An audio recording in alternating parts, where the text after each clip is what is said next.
Welcome to 108 TV news Telugu. Cyber కేటగాళ్ల నుంచి జాగ్రత్తగా ఉండాలని పోలీసులు హెచ్చరికలు చేస్తున్నా మోసపోతున్న వారు పెరుగుతూనే ఉన్నారు. వీటిపై కేసులు నమోదవుతున్నా గుర్తించడం అనేది అరుదుగా జరుగుతుంది. అయితే నెల్లూరు పోలీసులు ఇలాంటి కేటగాళ్ల భరతం పట్టారు. 2.46 కోట్ల రూపాయల నగదు కాజేసిన సైబర్ కేటగాళ్లను అరెస్ట్ చేశారు పోలీసులు.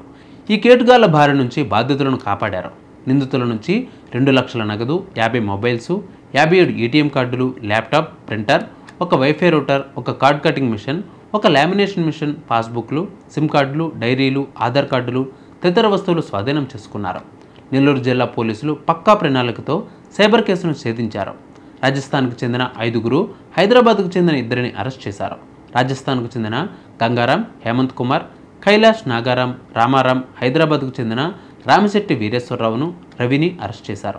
మరికొందరి కోసం గాలిస్తూ ఉన్నారు. వారి బ్యాంక్ అకౌంట్లలో ఉన్న 39 లక్షల నగదును ఫ్రీజ్ చేశారు. బ్యాంక్ అధికారులకు సూచన చేశారు. వీరు నకిలీ ఐడీలతో 236 బ్యాంక్ అకౌంట్లను ఓపెన్ చేశారు.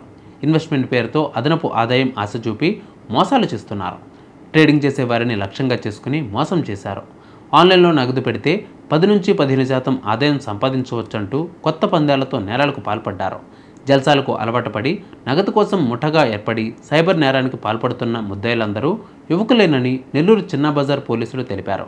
బయోమెట్రిక్ ధృవీకరణ అవసరం లేని రోడ్ సైడ్ సేల్ పాయింట్ల నుంచి సిమ్ కార్డులను పొందుతున్నారు. తద్వారా అకౌంట్కు సిమ్ కార్డును లింక్ చేశారు. ప్రజలు సైబర్ నేరగాల చేతిలో మోసపోతే వెంటనే నిర్భయంగా వచ్చి పోలీసు వారిని ఆశ్రయించాలని, ఆందోళన చెందకుండా సకాలంలో స్పందిస్తే పూర్తి న్యాయం జరుగుతుందని చెబుతున్నారు. మోసం జరిగిన వెంటనే cybercrime.government.in కు లేదా 1930 లేదా దగ్గరలోని పోలీసు వారికి ఫిర్యాదు చేయాలని కోరారు పోలీసులు.